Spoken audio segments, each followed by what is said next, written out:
नमस्कार मित्रों। हम जो यूनिट 1 है आपकी फंडामेंटल्स ऑफ योगा, उसके प्रश्नों पर हम विचार कर रहे हैं। एक कक्षा हमारी हो चुकी है, आज दूसरी कक्षा है। नवंबर 2017 से आगे के प्रश्नों की हम चर्चा करेंगे। प्रश्न है कि भगवत गीता के किस श्लोक में समत्वम योग उच्यते का वर्णन है। तो भगवत गीता में योग की 4 परिभाषाएं आती हैं। उनसे बहुत बार प्रश्न आए हैं। कुछ प्रश्न मैंने गीता के में भी डाले हैं, यहाँ पर भी मैंने क्वेश्चन डाल दिया है। तो वो 4 परिभाषाएं और उनके एड्रेस कई बार परीक्षा में आते हैं। जैसे समत्वम योग उच्यते, एक परिभाषा तो ये हो गई। इसका एड्रेस आपका 248, दूसरे अध्याय का 48वां श्लोक। एक है योग कर्मसु कौशलम, कि कर्म की कुशलता, या जिसका अर्थ है निष्कामता, निष्काम कर्म करना ही योग है। इसका एड्रेस आपका 250। तो 2 परिभाषाएं तो दूसरे अध्याय की है और 2 छठे अध्याय की है। एक है योगो भवति दुःखः, योगो भवति दुःखः, कि दुख का हनन करने वाला जो है उसको हम योग कहते हैं। ये 617 है। ये बहुत बार पूछा जाता है। युक्ताहार विहारस्य युक्त चेष्टस्य कर्मसु युक्त स्वप्नावबोधस्य योगो भवति दुःखः। तो इसकी व्याख्या आप अच्छे से देख लीजिएगा। और एक आता है दुख संयोग वियोगम योग संजितम, दुख के संयोग से जो हमारा वियोग कर दे उसको योग संजक जानना चाहिए। इसका 6:23 है। तो अपना तो समत्वम योग उच्यते कहा था, तो 2:48 फोर्थ ऑप्शन आपका हो जाएगा। सांख्य दर्शन के प्रवर्तक है, पिछली कक्षा में भी ये प्रश्न आया था आचार्यों की मैचिंग करने का। सांख्य के हैं आपके कपिल, गौतम जो है ये न्याय के हैं, कणाद जो हैं ये वैशेषिक के हैं, और जो महर्षि जैमिनी हैं आपके, ये मीमांसा दर्शन के हैं। मीमांसा को भी हम 2 भागों में डिवाइड करते हैं, एक पूर्व मीमांसा और एक उत्तर मीमांसा। पूर्व मीमांसा है उसको ही मुख्यतः मीमांसा दर्शन कहा जाता है, और उत्तर मीमांसा को वेदांत दर्शन या ब्रह्म सूत्र कहा जाता है।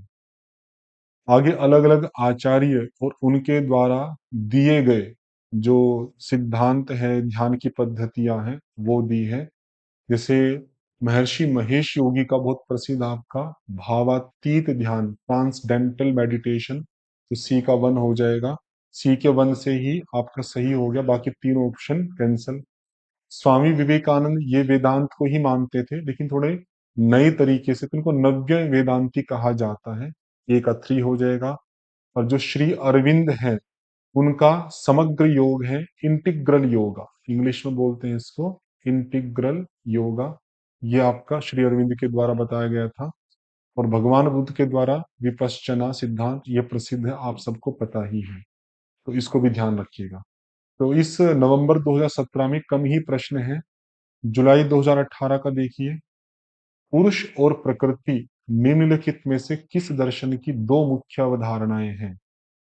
पुरुष मतलब हो गया आत्मा, प्रकृति आप जानते ही हैं, प्रकृति के 24 तत्व आपके बताए जाते हैं। तो इन 2 की मुख्यतः जो चर्चा है, ये 2 सिद्धांत ये सांख्य मानता है। सांख्य 2 तत्व मानता है, पुरुष और प्रकृति। या प्रकृति के 24 तत्व कर दोगे तो प्लस पुरुष करके 25 तत्व मानता है। तो या तो 2 कह के पूछेंगे तो पुरुष प्रकृति, या 25 कह के पूछेंगे। तो यदि इसमें ईश्वर भी ऐड कर दो, परमात्मा, तो ये 3 तत्व जो है ये योग दर्शन स्वीकार करता है। योग दर्शन में 3 या कह दीजिए 26 तत्व है। पूर्व मीमांसा आदि है, ये ईश्वर को नहीं मानते हैं, इनको निरीश्वरवादी शास्त्र कहा जाता है। वेदांत एकमात्र ब्रह्म को ही सत्य मानता है, उस ब्रह्म के अलावा सब कुछ मिथ्या मानता है। वैशेषिक दर्शन है, वो आपके मूल जो दर्शन है वो 6 पदार्थ स्वीकार करता है आपका, द्रव्य गुण कर्म सामान्य विशेष और समवाय। द्रव्य गुण कर्म सामान्य विशेष और समवाय। अभाव को वो स्वीकार नहीं करता, लेकिन एक प्रकरण ग्रंथ है तर्क संग्रह, जो कि न्याय वैशेषिक के ऊपर लिखा है, वो 7वें पदार्थ के रूप में अभाव को भी स्वीकार करता है। लेकिन मूल दर्शन में 6 ही स्वीकार किए गए हैं। तो 2 पुरुष प्रकृति आपके सांख्य दर्शन की अवधारणा है। अच्छा प्रश्न है। जैन दर्शन तीन रत्नों को उपदेश देता है, वे तीन रत्न कौन से हैं? तो तीन रत्नों का बौद्ध दर्शन में भी उल्लेख है और तीन रत्नों का जैन दर्शन में भी उल्लेख है। तो जैन दर्शन के तीन रत्न हैं, सम्यक दर्शन पहला, सम्यक ज्ञान दूसरा और सम्यक चरित्र तीसरा। ये तीन है। सम्यक का अर्थ आपको बताया था पिछली कक्षा में, सही सही। सही सही श्रद्धा होनी चाहिए, दर्शन को श्रद्धा कहा जाता है, श्रद्धानम। सही ज्ञान होनी चाहिए और सही आपका आचरण चरित्र होना चाहिए।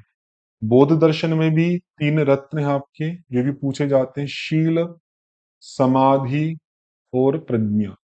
इनको भी इसी क्रम में रखिएगा, शील समाधि प्रज्ञा। शील मतलब स्वभाव हो गया, जिसमें पांच प्रकार के स्वीकार किए जाते हैं, अहिंसा, सत्य, अस्तेय, ब्रह्मचर्य और अपरिग्रह नहीं, नशीली वस्तुओं का त्याग। और समाधि और प्रज्ञा आप जानते हैं, प्रज्ञा मतलब सही बुद्धि और समाधि मतलब साक्षात्कार करना किसी वस्तु का। ये बौद्ध दर्शन के अनुसार तीन रत्न, बहुत बार इनसे प्रश्न आते हैं, याद रखिएगा।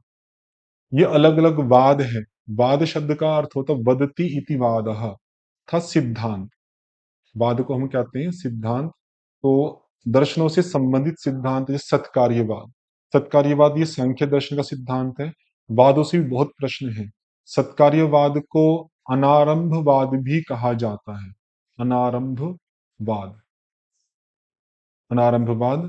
और सत्कार्यवाद को सांख्य के अलावा योग दर्शन भी स्वीकार करता है। तो सांख्य योग का सिद्धांत होगा सत्कार्यवाद, जिसका अर्थ होता है कि कार्य सत मतलब एग्जिस्ट करता है कारण के अंदर, कि कार्य उत्पन्न होने से पहले भी ऐसा नहीं है कि नहीं है, वो कारण के अंदर सत है, एग्जिस्ट है, दैट इज सत्कार्यवाद। विवर्तवाद जो सिद्धांत है आपका, ये वेदांत दर्शन का है। दो तरह के शब्द यूज होते हैं, एक परिणाम शब्द आता है, एक आपका विवर्त शब्द आता है। तो परिणाम होता है सतत्वतो अन्यथा प्रथा। जो परिभाषा दी जाती है सतत्वतो अन्यथा प्रथा, कि जहां पर अन्यथा प्रथा, प्रथा मतलब ज्ञान, अन्यथा मतलब अन्य, कि हम अन्य ज्ञान तो कर रहे हैं लेकिन वो तत्वतः परिवर्तन के द्वारा है, कि तत्व में ही परिवर्तन हो गया। जैसे दूध था और दूध से तत्व परिवर्तित होके दही बन गया और अब हम दही का ज्ञान कर रहे हैं, तो वो हमारा मानसिक भ्रम नहीं है, वो वास्तव में ही तत्व परिवर्तित हो गया है, तो उसको कहते हैं परिणाम। परिणाम के अंदर यही सत्कार्यवाद असत्कार्यवाद दो तरह के सिद्धांत बनते हैं। असत्कार्यवाद जो है, जिसको आरंभवाद भी कहा जाता है, ये सिद्धांत आपका न्याय और वैशेषिक का है। न्याय वैशेषिक, वे असत्कार्यवाद को मानते हैं। वे मानते हैं कि जो कार्य है वो कारण में एग्जिस्ट नहीं करता, हम उसको प्रकट करते हैं। और जो सांख्य और योग वाले थे वे कहते हैं कि कार्य कारण में एग्जिस्ट करता है, हम उसको उत्पन्न नहीं करते, हम उसको केवल, हाँ मतलब ये उत्पन्न करने वाला उत्पत्तिवाद है। ये मानते कि हम केवल प्रकट कर रहे हैं उसको, या अभिव्यक्त कर रहे हैं, उत्पत्ति नहीं कर रहे, और मॉडिफाई कर लेना। तो विवर्त, और विवर्त होता है अतत्व तो अन्यथा प्रथा, जहां तत्व में परिवर्तन नहीं है लेकिन फिर भी हमें अन्य ज्ञान हो रहा है, कि जैसे रस्सी है आपके सामने, उस रस्सी को आप सांप जान रहे हो, तो व्यक्ति वहां पर रस्सी को सांप जान रहा है, लेकिन इसका मतलब ये नहीं कि रस्सी सांप बन गई है। वो जो परिवर्तन है वो मेटेरियलिस्टिक ना होकर उसके मस्तिष्क में है, कि वो भ्रमवश, अज्ञानतावश या मिथ्या ज्ञान के कारण से सांप जान रहा है, तो यह है विवर्त। और इस विवर्तवाद को कौन मानता है? वेदांत दर्शन, जो कहता है कि ब्रह्म ही एकमात्र सत्ता है, उसमें जगत की जो प्रतीति है वो मिथ्या है, विवर्त के कारण से है। स्यादवाद जो सिद्धांत है ये जैन दर्शन का है। ये अलग से भी प्रश्न आपके आएंगे तब हम देख लेंगे। और क्षण भंगुरवाद, जिसको क्षणिकवाद भी कहा जाता है, ये बौद्ध दर्शन का सिद्धांत है। आगे प्रश्न आएगा तो इसकी व्याख्या हम कर देंगे। काफी महत्वपूर्ण प्रश्न है, ये वादों से आगे भी आते रहते हैं। तो ये मैचिंग का है आपका, टीकाएं किसके द्वारा लिखी गई है? जैसे तत्व वैशारदी जो टीका है योग दर्शन के ऊपर, ये वाचस्पति मिश्र के द्वारा लिखी है। योग वार्तिक ये भी प्राचीन टीका है, आचार्य विज्ञान भिक्षु के द्वारा लिखी है। मणिप्रभा ये भी प्राचीन टीका है संस्कृत में, ये रामानंद यति के द्वारा लिखी गई है। और योग सुधाकर जो टीका है आपकी सदाशिवेंद्र, क्योंकि आपके सिलेबस में योग की परंपरा लगी हुई है महर्षि पतंजलि की, तो योग दर्शन पर जो जो भी टीकाएं लिखी है वे सबके नाम आपको याद रखने चाहिए। अगला पेपर है आपका दिसंबर 2018 का, कुंडलिनी, चक्र, नाड़ी आदि, ये किस योग से संबंधित है आपके? तो शब्द देख के पता लग गया होगा, ये हठ योग से संबंधित है। हठ योग में ही कुंडलिनी की, चक्रों की, नाड़ियों की, प्राणों की, इनकी चर्चा की जाती है। बाकी कर्म योग है, ज्ञान योग है, ये आपको पता ही है, इनके अंदर कुंडलिनी आदि की बात नहीं होती है। राजयोग तो एक तरह से अष्टांग योग को ही कहा जाता है अधिकांशतया। एक वैसा फैक्ट पूछा सर जॉन मार्शल ने, मोहनजोदाड़ो की जो सभ्यता है उसमें एक नर देवता की मूर्ति प्राप्त की थी, उसके कितने मुख हैं? ये फैक्ट है, याद रख लीजिएगा। तो त्रिमुखी है, 3 मुख उसके वहां पर शो हो रहे हैं। ये कठिन प्रश्न है। ध्यानम निर्विषयम मनः, यहाँ पे ध्यान को परिभाषित किया है, विषयम निरतिक्रांत, कि जब मन विषयों से हट जाता है, विषय रहित हो जाता है, उस अवस्था को ध्यान कहा जाता है। ये सांख्य का आपका सूत्र है। सांख्य का एक सूत्र है आपका, ध्यानम निर्विषयम मनः। सांख्य में काफी सारे सूत्र है, सारे याद करना व्यावहारिक नहीं है। कभी कभी कोई प्रश्न आ जाता है तो उसको आप ध्यान रख सकते हैं। बाकी क्लास में मैंने जो महत्वपूर्ण सूत्र थे उनको करा ही दिया था। अगला है आपका सूर्य चंद्रमसौर योगो जीवात्म परमात्मनो हो, इसका वर्णन किस में है? योग शिखी उपनिषद में इसका वर्णन आता है।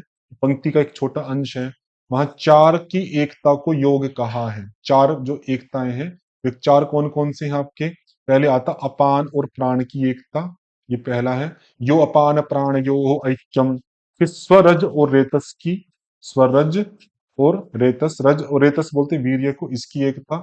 तो मैं संस्कृत का श्लोक बोल देता हूँ, यो पान प्राण यो ऐक्यम स्वरजो रेतसोस्तथा सूर्य चंद्र मसूर योगो जीवात्म परमात्मा, ये दूसरी पंक्ति है।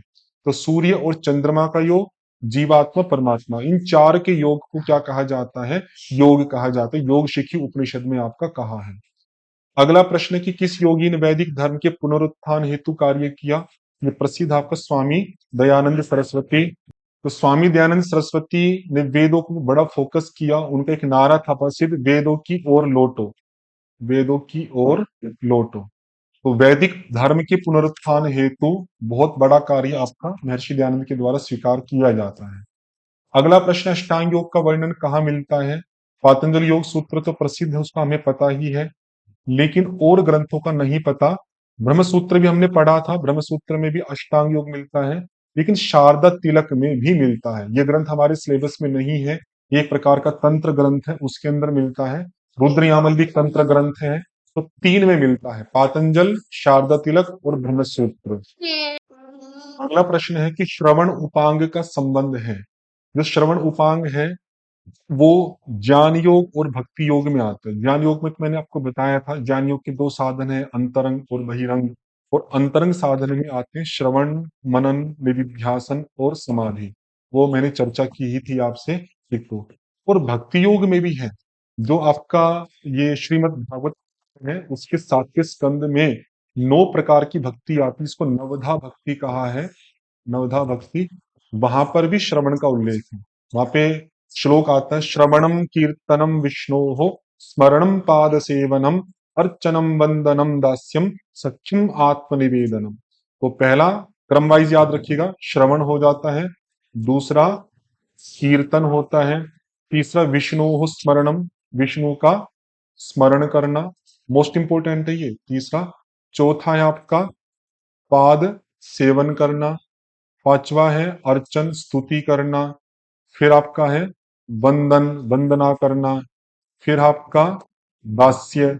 फिर दास्य मतलब एक दासता का भाव रखना भक्ति का। तो 1 2 3 4 5 6 7, फिर है सख्य का आठवां, आठवां है सख्य भाव। और अंत में 9वां आता आत्मनिवेदन, अपने आप को समर्पित कर देना। ये 9 प्रकार की भक्ति है, क्रमशः आप इसको याद रखिएगा। तो ज्ञान योग और भक्ति योग। अगला प्रश्न है कि जैन दर्शन के ग्रंथ तत्वार्थादिगम, ये आपका एक तत्वार्थादिगम सूत्र है आपका उमा स्वामी जी का, उसमें ध्यान के 4 प्रकार दिए गए हैं। तो उनको ही पूछा कि कौन से ध्यान के प्रकार यहाँ पर हैं। तो वह 4 प्रकार कौन कौन से हैं? एक तो आता आर्त ध्यान। आर्त ध्यान है आपका पीड़ा और इच्छा से जुड़ा ध्यान है। फिर आता रौद्र ध्यान, जो कि से जुड़ा हुआ ध्यान है आपका। फिर आता है धर्म ध्यान, जो आत्मा पर केंद्रित है। एक है शुक्ल ध्यान, जो कि शुद्ध ध्यान है। ये 4 प्रकार के ध्यान है, ज्यादा व्याख्या मैं नहीं कर रहा हूँ। आर्त, रौद्र, धर्म और शुक्ल।